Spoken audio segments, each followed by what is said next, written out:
ਤੇ ਤੁਸੀਂ ਮੈਨੂੰ ਇਹ ਦੱਸੋ ਕਿ ਐਸਾ ਕਿਹੜਾ ਸੈਟਅਪ ਲਾ ਕੇ ਤੁਹਾਨੂੰ ਦੇ ਸਕਦੇ ਜਿਹਦੇ ਨਾਲ ਤੁਸੀਂ ਆਪਣਾ ਘਰ ਦਾ ਨਿਜ਼ਾਮ ਚਲਾ ਸਕਦੇ। ਜਗ੍ਹਾ ਤੇ ਤੁਸੀਂ ਦੱਸ ਰਹੇ ਕਿ ਬੈਠਕ ਜਿਹੀ ਹੈਗੀ ਆ, ਹਾਂਜੀ ਬੈਠਕ ਹੈਗੀ ਹੈ, ਉਹਦੇ ਵਿੱਚ ਤੁਸੀਂ ਕੀ ਕੰਮ ਕਰ ਸਕਦੇ ਆ? ਲੇਕਿਨ ਹੁਣ ਵਸੈਲ ਹੀ ਹੈ ਨਹੀਂ ਗੇ। ਅੱਛਾ ਯਾਰ, ਅਗਰ ਵਸਾਇਲ ਨਾ ਹੁੰਦੀ ਤਾਂ ਇੰਨੀ ਪਰੇਸ਼ਾਨੀ ਤੇ ਇਨਸ਼ਾਅੱਲਾ ਦੇਖੋ ਮੈਂ ਮੇਰੇ ਭਾਈ ਆਪਣੀ ਪੂਰੀ ਕੋਸ਼ਿਸ਼ ਕਰਾਂਗਾ ਕਿ ਤੁਹਾਡੇ ਕੋਲ ਰੋਜ਼ਗਾਰ ਦਾ ਕੋਈ ਸੈਟਅਪ ਲਾ ਦਿਓ। ਇਹ ਤਾਂ ਤੁਹਾਡੀ ਮਿਹਰਬਾਨੀ ਹੋਗੀ, ਕੌਣ ਪੁੱਛਦਾ ਅੱਜ ਦੇ ਟਾਈਮ 'ਚ ਯਾਰ। ਨਹੀਂ ਤੁਸੀਂ ਇੰਨੀ ਪਰੇਸ਼ਾਨ ਨਾ, ਬਸ ਅੱਲਾ ਅੱਗੇ ਦੁਆ ਕਰਨੀ ਅੱਲਾਹ ਤਾਲਾ ਤੁਹਾਡੇ ਵਾਸਤੇ ਕੋਈ ਨੇਕ ਵਸੀਲਾ ਬਣਾਏ। ਅਸੀਂ ਇਨਸ਼ਾਅੱਲਾ ਤੁਹਾਨੂੰ ਰੋਜ਼ਗਾਰ ਦਾ ਜਿੱਦਾਂ ਦਾ ਤੁਸੀਂ ਕਹਿ ਰਹੇ ਨਾ ਕਿ ਘਰ ਬੈਠ ਕੇ ਤੁਸੀਂ ਕਰ ਸਕਦੇ ਆ, ਹਾਂਜੀ ਅਸੀਂ ਇਨਸ਼ਾਅੱਲਾ ਤੁਹਾਨੂੰ ਉਹ ਬਣਾ ਕੇ ਦੇਵਾਂਗੇ। ਚਲੋ ਯਾਰ ਕੋਈ ਜ਼ਿੰਦਗੀ ਦੇ ਵਿੱਚ ਕੋਈ ਮੈਂ ਇਦਾਂ ਦਾ ਕਰ ਲਾਂ ਕਿ ਕੱਲ ਨੂੰ ਮੈਨੂੰ ਕਿਸੇ ਕੇ ਨਾ ਕਹਿਣਾ ਪਵੇ ਕਿ ਯਾਰ ਆ ਮੇਰੇ ਘਰ ਆ ਕਰ ਆਪਣਾ ਸਰਕਟ ਉਹ ਨਿਜ਼ਾਮ ਜਿਹੜਾ ਨਾ ਚਲਾ ਲਾਂ ਆਪਣਾ ਜਿਹੜਾ। ਮੈਂ ਤੇ ਹੁਣ ਇੱਥੇ ਆਣ ਕੇ ਬਹਿ ਜਾਂਦਾ, ਹਾਲਾਂਕਿ ਆ ਦੇਖੋ ਨਿਜ਼ਾਮ ਵੇਖੋ 30 ਰੁਪਏ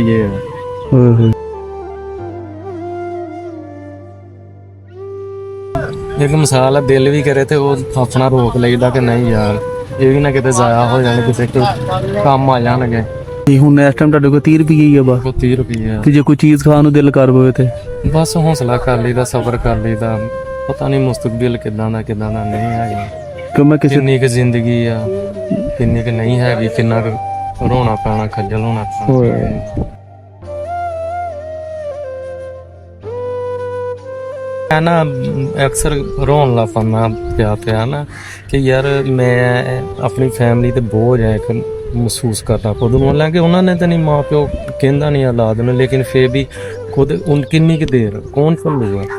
ਹੁਣ ਤੇ ਚਲੋ ਹਜ਼ਾਰ ਤਾਂ ਫੇਰ ਵੀ ਦੇਖ ਲੈਂਦੇ ਆ, ਬਾਅਦ ਚੋਂ ਕਿਹਨੇ ਵੇਖਦਾ, ਸਕਾ ਜੰਮਿਆ ਨਾਲ ਦਾ ਭਰਾ ਨਹੀਂ ਦੇਖਦਾ। ਮਤਲਬ ਮੈਂ ਚਾਹੁੰਦਾ ਕਿ ਮੈਂ ਜਿਹੜਾ ਨਾ ਕਿਸੇ ਦੇ ਉੱਤੇ ਆਪਣਾ ਬੋਝ ਨਾ ਪਾਵਾਂ, ਮੈਂ ਇੰਨੇ ਕੁ ਜੋਗਾ ਹੋਵਾਂ ਕਿ ਮੈਂ ਆਪ ਖੁਦ ਜਿਹੜਾ ਨਾ ਇਹ ਕੁਝ ਪੈਸੇ ਰੱਖੋ ਤੁਸੀਂ, ਇਹ ਫੜੋ, ਮਿਹਰਬਾਨੀ ਇਹ ਤੁਸੀਂ ਜਿਹੜਾ ਤੁਹਾਡੀ ਕੋਈ ਚੀਜ਼ ਖਾਣ ਨੂੰ ਦਿਲ ਕਰਦਾ ਨਾ, ਇਹ ਤੁਸੀਂ ਮੇਰਾ ਭਾਈ ਉਹ ਖਾਣੀ ਹੈ। ਬੜੀ ਮਿਹਰਬਾਨੀ, ਠੀਕ ਆ।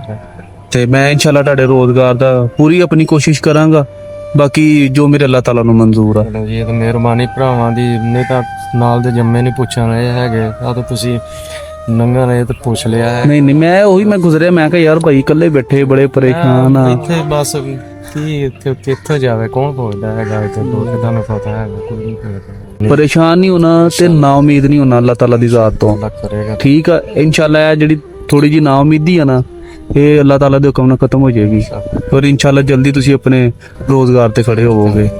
ਮੈਂ ਤੁਹਾਡੇ ਕੋਲ ਦੁਬਾਰਾ ਚੱਕਰ ਲਗਾਵਾਂਗਾ ਜਲਦੀ, ਤੇ ਇਨਸ਼ਾਅੱਲਾ ਤੁਹਾਡੇ ਰੋਜ਼ਗਾਰ ਦਾ ਬੰਦੋਬਸਤ ਕਰਦੇ ਹਾਂ। ਠੀਕ ਆ। ਅੱਲਾਹ ਤਾਲਾ ਤੁਹਾਡੇ ਵਾਸਤੇ ਆਸਾਨੀਆਂ ਕਰੇ। ਜਜ਼ਾਕ ਅੱਲਾਹ। ਮਿਹਰਬਾਨੀ।